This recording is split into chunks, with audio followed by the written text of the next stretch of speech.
Welcome to EduTips, a side project of the Cult of Pedagogy podcast where I share one quick idea to make your teaching better. This is Jennifer Gonzalez and I am your host. This EduTip is sponsored by Stash 101. Stash 101 is a simulated online classroom economy and personal finance platform that's easy to set up, customizable to educators' needs, and completely free. Students learn real-world skills and earn real-world rewards while helping educators manage classroom tasks effectively and efficiently. Not only does Stash 101 build student engagement and foster a positive classroom culture, it teaches essential personal finance skills through experiential learning. Over 20,000 K-12 educators are already using Stash 101. Elementary and middle schools use the simulated online classroom economy as a behavior management solution. High schools use it in economics, business, entrepreneurship, math, life skills, and career and technical education courses to create highly engaging and hands-on learning experiences. Learn more and create your free account at stash101.com. Today's EduTip is use an antiseptic bounce to prevent off-task behavior.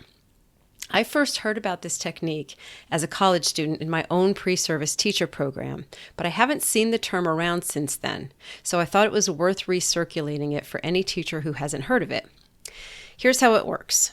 Imagine you're in class and you start to notice the very early signs of a problem. Maybe a student is getting fidgety, two students are irritating each other, or a student seems to be feeling extra anxious or overstimulated.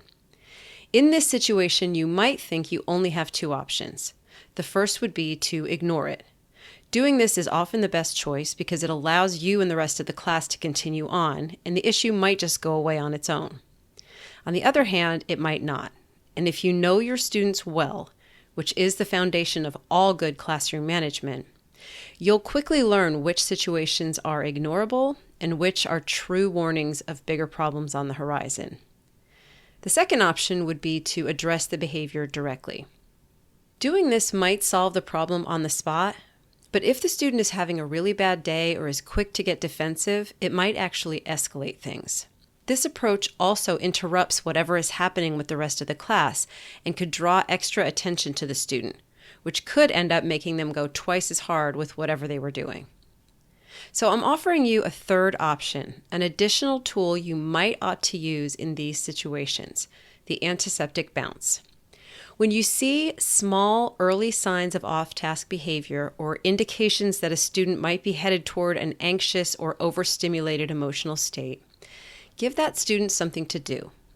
Maybe ask them to return a book to the library or take a paper to the office, something that will get them out of the classroom for just a few minutes to reset. You can even make something up, maybe set up an agreement with another teacher in advance that anytime a student brings a copy of Beowulf to their room, they're actually on an antiseptic bounce and that teacher should act like they're expecting the book. Just in case the name of this strategy doesn't make sense to you, here's a quick explanation. The bounce is the departure, the sending them out of the room. It's antiseptic because things that have antiseptic properties slow the growth of microorganisms that cause infection. In other words, they prevent bigger problems from happening. By the way, I did not make this term up. You can Google it, but I think it's kind of catchy. So a couple of notes on using this strategy. First, it's important that you act as if you're sending the student on a legitimate errand, not that you are deliberately removing them from class as a punishment. Sending a message of punishment will likely only make things worse. Second, you also don't want to give students the impression that you're rewarding that bounced student for being off task. The move should be very subtle and done as if you just chose a student at random. If you do it before the behavior is obvious to the rest of the class, that will be easy to accomplish. Finally, this is not for problems that are already big.